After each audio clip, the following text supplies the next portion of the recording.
Did you know judges get hate mail? They don't like to talk about it, but it's a fact of life for them. They know part of their job as unelected officials is receiving criticism over their rulings. The thing is, it's gotten worse in the past year. Since Donald Trump came into office in January, they've been getting a lot of hate mail.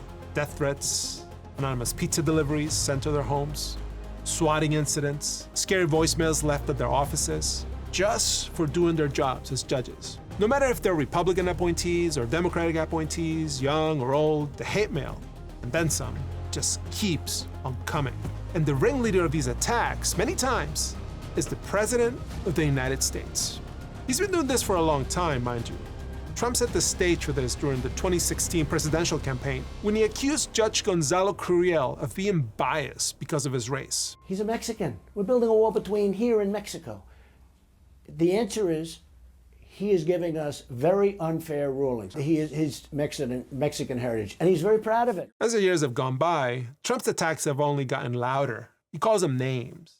He calls for their impeachment. He says they're biased or part of the radical left, whatever that means, just because they rule against him and his policies. And Trumpland, by which I mean the broader MAGA sphere that includes the president's fans and allies, they pile on with attacks on social media, in the press. The Speaker of the House has even threatened to eliminate federal courts to try to rein them in. It's a big problem. Even Congress is aware of it, approving more funding to provide increased security for judges. But it's not enough. Judges are getting fed up.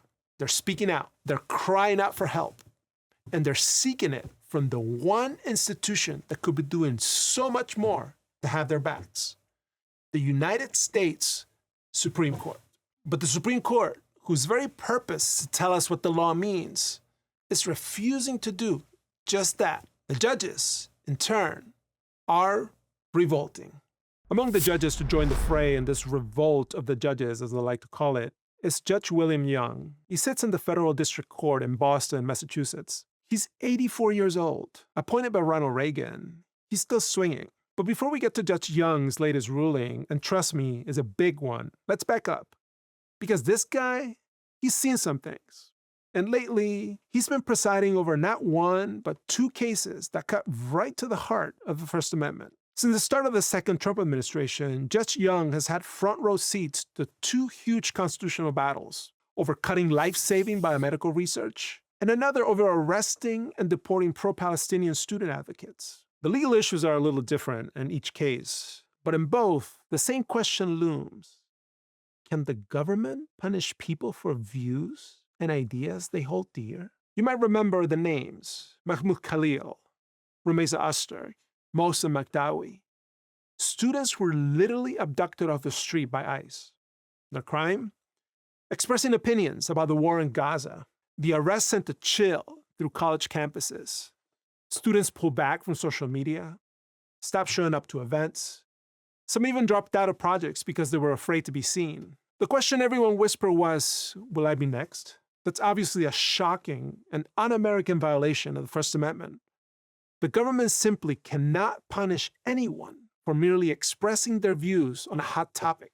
The Supreme Court settled this question a long time ago in a case known as Bridges v. Wixon. Non-citizens have the same right to free speech as American citizens. The government may not deport them on the basis of their protected expression. And thanks to a handful of brave judges who applied that principle, those students are free today. But Judge Young's case? That wasn't about a few individual arrests. His case had a much bigger question: whether the Trump administration had created a systemic policy of targeting and deporting dissenters. The plaintiffs in the case called it an ideological deportation policy. That's not hyperbole. We all saw the videos. ICE vans pulling up, students grabbed in broad daylight, all around the same time. A friend of mine who grew up in a country ruled by a dictator, by the way, I did too, watched those clips and said, "Christian, I can't believe this is happening here in America." And honestly, neither could I. Well, it is. And Judge Young, early on, made an unusual decision to hold a trial over this policy. That's not common, which means the case now would not be decided just on legal briefs and memos, but actually there'd be discovery, reams of evidence, depositions, interrogatories. People would be put under oath and on the stand to testify about what they knew about how this policy came to be. Judge Young wanted answers. Who ordered this? When? Why? I won't drag you through every twist and turn of the 2-week trial. I covered that in detail over here. But trust me, it was anything but boring. I was all over it. We rarely get an insider's look at how the federal government makes policy. In this trial, we'll learn how Marco Rubio came to sign off on the deportations of these protesters himself, and how those orders then trickled down to others down the chain of command. All of this was done in our names. Our taxes pay for this. And the government is still fighting tooth and nail to imprison and deport these students. Just the other day, in fact, they were in court to try to get Mahmoud Khalil re-imprisoned. The policy, in other words, remains very much in effect. The Trump administration is not giving up on it. Hey Christian, sorry to interrupt, but if the breakdown of the justice system has you concerned about downstream consequences, now's probably a good time to wipe all of your personal and private information off the internet.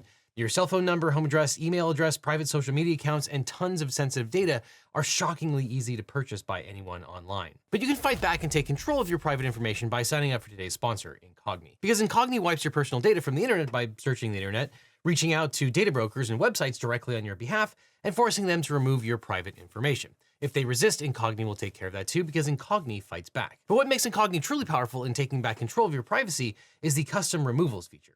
It allows you to flag an unlimited number of sites where your data is exposed, and you can even have Incogni's privacy experts review and tackle the most uncooperative data brokers and people's search sites. I've been using Incogni for years now, and in that time you can see I've been in hundreds of lists, some of which had a high sensitivity score, meaning the broker had tons of data on me. Luckily, Incogni has completed hundreds of takedowns for me during this time. Now, I could never do this myself, so thank you to Incogni for saving me weeks worth of work and adding me to over 40 suppression lists. And Incogni will continue to conduct ongoing removals because even if the broker removes your data once, they can always collect it and publish it again. But if online privacy is important to you, give Incogni a try. If you scan the code on screen or click on the link in the description, you'll get 60% off their annual unlimited plan. Or try Incogni risk-free for 30 days, and if you do decide to keep it, you'll still get the 60% off discount so long as you use my code LegalEagle, all one word, at checkout. So sign up for Incogni or I'll see you in court. But Judge Young had other ideas. The trial ended in July, and his ruling came out last month. Now, I've read hundreds, maybe thousands of legal opinions in my lifetime. I don't recommend it. But I've never seen anything like what Judge Young did in AUP versus Rubio, the name of this case. For one, he began the ruling by reproducing the handwritten text of a postcard he received in June. Now, I'm not sure if this counts as hate mail, but it surely reads oddly threatening. You need to see this. The note says, "Trump has pardons and tanks. What do you have? Dear Mr. or Miss Anonymous, alone, I have nothing but my sense of duty. Together, we, the people of the United States, you and me, have our magnificent Constitution. Here's how that works out in a specific case, ... And from there on out, the legal opinion begins. And it reads like a tour de force, a full-throated defense of the First Amendment to the U.S. Constitution and how its principles apply to citizens and non-citizens alike. Judge Young pulled no punches. He went all in. Quote, "Having carefully considered the entirety of the record, this court finds by clear and convincing evidence that the Secretary of Homeland Security, Kristi Noem, and the Secretary of State, Marco Rubio, together with the subordinate officials and agents of each of them, deliberately and with purposeful aforethought, did so concert their actions and those of their two departments intentionally to chill the rights to freedom of speech and to peacefully assemble of the non-citizen plaintiffs, members of the plaintiff associations," end quote. This conduct violated the First Amendment. Noem and Rubio intentionally and in concert acted in, quote, "a viewpoint discriminatory way to chill protected speech," end quote. Now, when you get deep into the ruling, there's a part Judge Young calls inferences from the factual record. He may not have direct evidence of what he's about to point out, but he can wisely conclude that that's what's happening in reality. He says that maybe there wasn't a formal ideological deportation policy. That's way too obvious. He writes, "Rather, the intent of the secretaries was more invidious, to target a few for speaking out and then use the full rigor of the Immigration and Nationality Act in ways that it had never been used before, to have them publicly deported with the goal of tamping down pro-Palestinian student protests and terrorizing similarly situated non-citizen and other pro-Palestinians into silence because their views were unwelcome." From here then comes this extraordinary observation. The president may not have authorized this operation or even known about it, but once it was in play, the president wholeheartedly supported it, making many individual case-specific comments, some quite cruel, that demonstrate he has been fully briefed. Such conduct, of course, violates his sacred oath to faithfully execute the office of President of the United States and to the best of his ability preserve, protect, and defend the Constitution of the United States. In other words, Judge Young is saying that Donald Trump's cheerleading for the deportation of Mahmoud Khalil and others, in clear violation of the First Amendment, amounted to impeachable conduct, that the president violated his oath of office. That's remarkable as far as court opinions go. Now, don't get any ideas. Judges cannot refer officials for impeachment proceedings. That's Congress's job, if we had a functioning one. The judge also dedicates a whole section to the issue of ICE agents masking up to conceal their identity. An issue that came up during the trial. ICE goes masked for a single reason: to terrorize Americans into quiescence. Small wonder ICE often seems to need our respected military to guard them as they go about implementing our immigration laws. By the way, he's talking about the militarizing of our cities these days. It should be noted that our troops do not ordinarily wear masks. Can you imagine a masked Marine? It is a matter of honor, and honor still matters. To us, masks are associated with cowardly desperados and the despised Ku Klux Klan. In all our history, we have never tolerated an armed, masked secret police. Wow. Fighting words. Carrying on in this fashion, ICE brings indelible obloquy to this administration and everyone who works in it. I just learned a new word, by the way, obloquy. And that means strong public backlash. Judge Young ends his opinion with something of a challenge, an open question to all of us. I fear President Trump believes the American people are so divided that today they will not stand, fight for, and defend our most precious constitutional values so long as they are lulled into thinking their own personal interests are not affected. Is he correct? At the bottom of the opinion, he signed off with a note to Mr. or Miss Anonymous, and it says, "I hope you found this helpful. Thanks for writing. It shows you care. You should. Sincerely and respectfully, Bill Young." Then he adds a P.S. He invites them to the courthouse to come and watch a trial, and, he just takes a moment to invite civic participation. What a guy. Judge Young is only one judge among hundreds in the federal judiciary, and his 161-page opinion is an outlier. How so? Because he actually held a trial, something judges rarely do, especially when it comes to the Trump-era policies and the politics of this moment. But the fact that he held a trial at all, that's an act of resistance. It's an act of truth-telling. At trial, you deal in facts. You need real, admissible evidence. You can put witnesses under oath, cross-examine them, expose contradictions. Reality matters. And then once all the evidence is in, you apply the law to the facts and then make a ruling that will restore the status quo and make the plaintiffs whole. During the second Trump administration, a lot of judges haven't been able to get to the whole truth behind today's lawlessness because judges don't have the luxury of holding trials. Why? Because things are moving too fast. When a new executive order drops on a Friday night and people start getting detained Saturday morning, remember the travel ban? That's exactly what happened. There's no time for months of discovery or weeks of testimony. These cases come in emergencies, midnight filings, emergency motions, appeals by dawn. Judges have to act on the fly, often with just affidavits and a few hours of argument. So instead of slow, deliberate trials, they're ruling on temporary restraining orders and preliminary injunctions, the legal equivalent of triage. Their job becomes stopping the bleeding first, figuring out the rest later. And there's been plenty of bleeding to stop these days. When you have the President of the United States deploying the military during peacetime in Democratic-led states and cities, I've written about that, by the way, when his agents are rounding up people without reasonable suspicion, simply because of how they look, the language they speak, or where they work, I've also written about that, or when his subordinates are smashing and grabbing things, ignoring laws, disregarding Congress, dismantling agencies, withholding funding, threatening universities, disappearing people without due process, the list goes on and on and on. In the face of all of this, judges need to act quickly. And they have, whether they're Republican or Democratic appointees.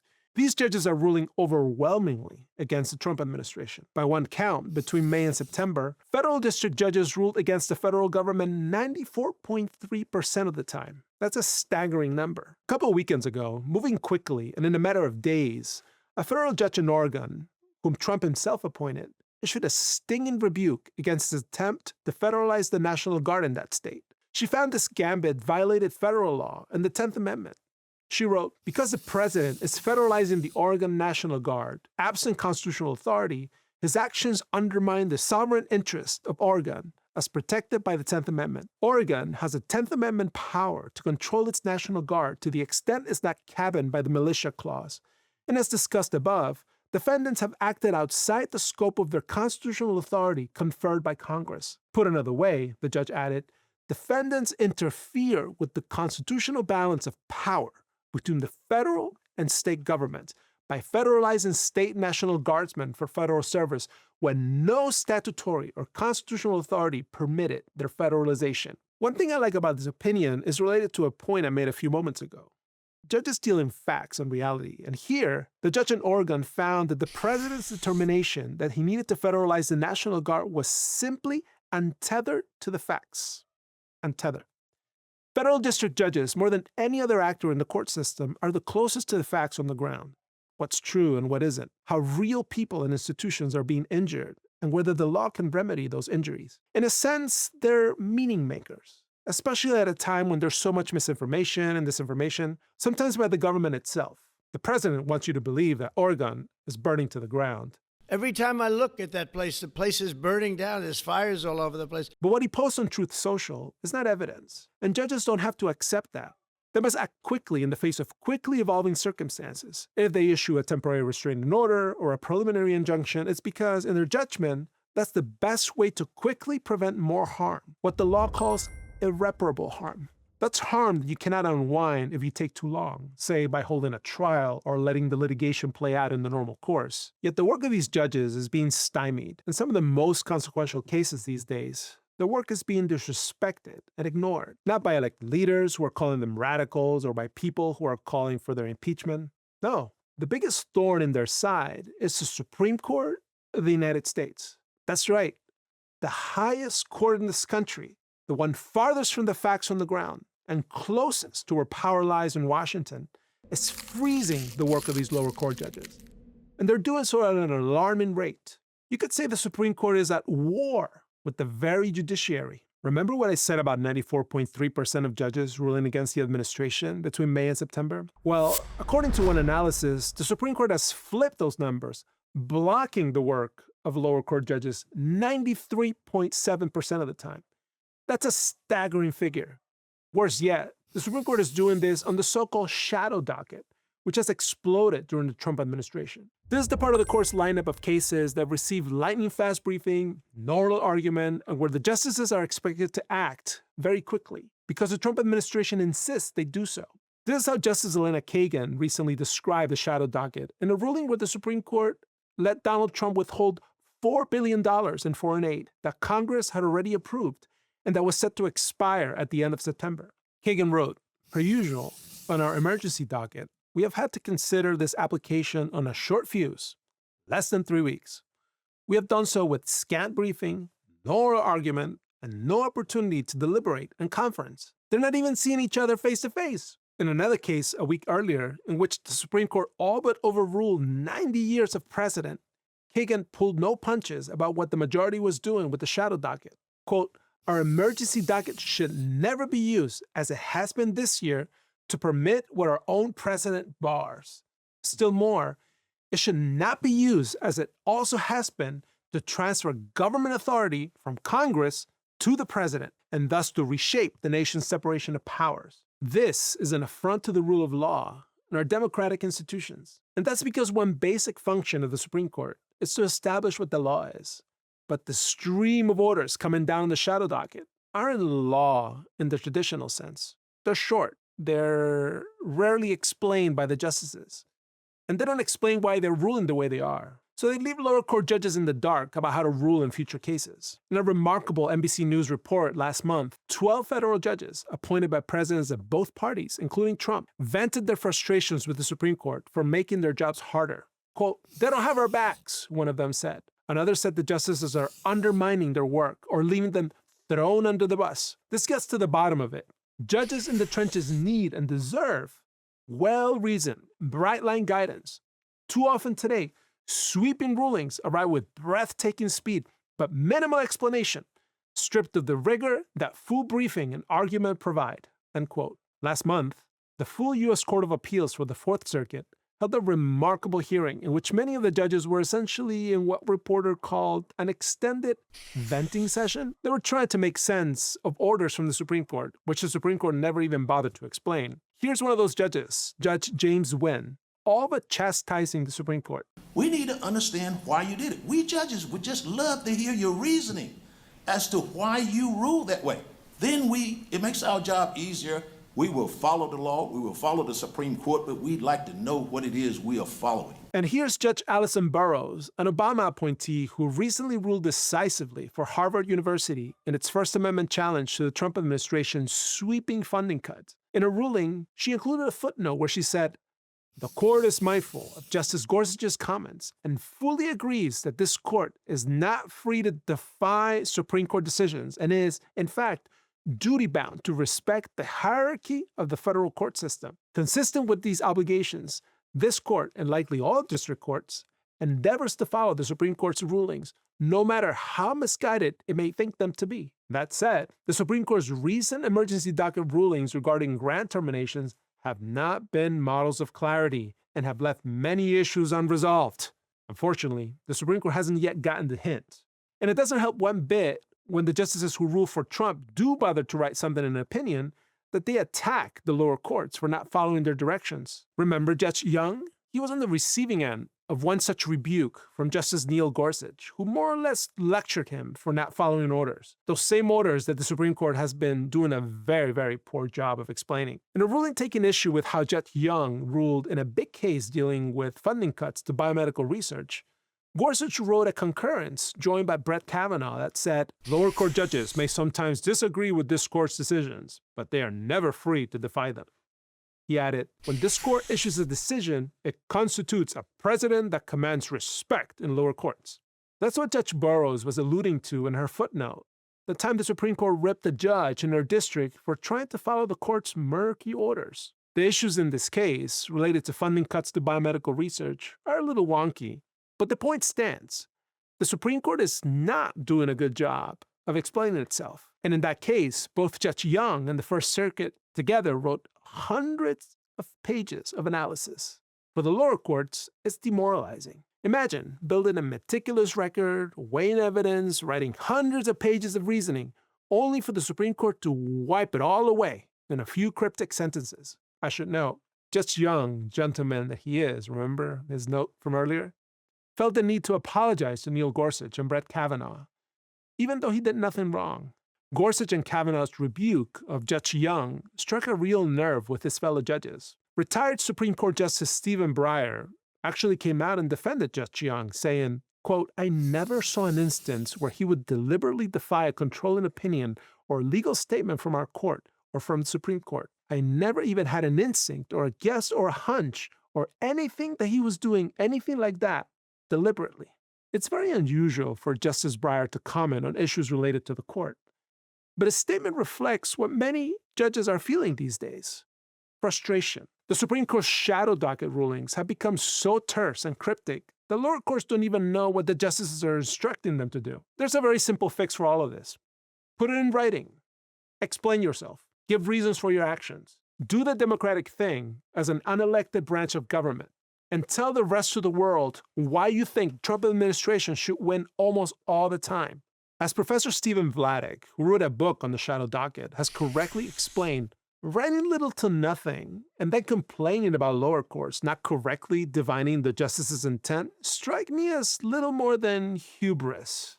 At a time judges are under attack from all sides, and judges are revolting as a result, the very least, the bare minimum the Supreme Court could do is not be a part of the problem. I end where I started, with Judge Young. Near the end of his big First Amendment opinion in AAUP versus Rubio, he gets quite candid about the president and how he uses the bully pulpit against judges. He writes, quote, "No president before President Trump has so consistently and personally attacked America's independent judiciary," end quote. That's the reality judges are facing today. And that's why, more than anyone else in our system, the Supreme Court needs to have their backs. Thanks, Christian. And if you need a lawyer to have your back, I know a guy. Now, after I started this channel, every week I'd get hundreds of comments and emails from viewers who are dealing with legal problems. And they'd ask, can you help me find a lawyer? How do I know if this attorney is any good? And there's a massive gap in our justice system. It's that people don't know how to find the right lawyer for their specific situation. They're scared, they're overwhelmed, and they end up doing nothing or hiring the first attorney who calls them back. And that really bothered me. So I started to wonder, what if there was a different way? What if we could build a law firm that actually lived up to the values that I talk about on this channel? Transparency, accessibility, and putting clients first instead of chasing billable hours. A firm where you don't need to pay anything up front, and your lawyers only get paid if you do to maximize your opportunity for justice. So a few years ago, I decided to fix that problem. I decided to start my own personal injury law firm. And honestly, it wasn't an easy choice. But I realized I was in this unique position. I had this platform, this community, and the experience. Not to get rich, trust me, there are easier ways to make money than starting a law practice. But we did it because access to justice shouldn't be a luxury. Because finding the right legal representation shouldn't feel like playing Russian roulette with your future. And when you work with my firm, you're not just getting a lawyer. You're getting a team that understands that behind every case is a real person with real stakes. If we can't represent you or you're in a state where we don't practice, we'll take the time to try to match you with an attorney in my personal network of lawyers. A national network of some of the best lawyers in the country who actually specialize in what you're going through, located right where you are, not just whoever happens to be available. So if you're dealing with a personal injury, a car crash, a data breach, sexual harassment, a social security or workers' comp issue, give us a call at the number on screen or click on the link below. Now, I can't represent everyone that watches this channel. I wish I could, but what I can do is make sure that when you need legal help, you have somewhere to turn to that you can trust. So whether it's me handling your case or the incredible attorneys we partnered with, you'll get the same principles of honesty and education that we bring to every video. And if you're dealing with a legal issue and you're not sure where to start, check out the link in the description. Let's have a conversation about how we can help you find not just a lawyer, but the right lawyer for your situation. Because at the end of the day, that's what this is all about, making sure that when life gets complicated, you don't have to face it alone. Which is why when you need a lawyer, you don't just need a legal team, you need the Eagle team.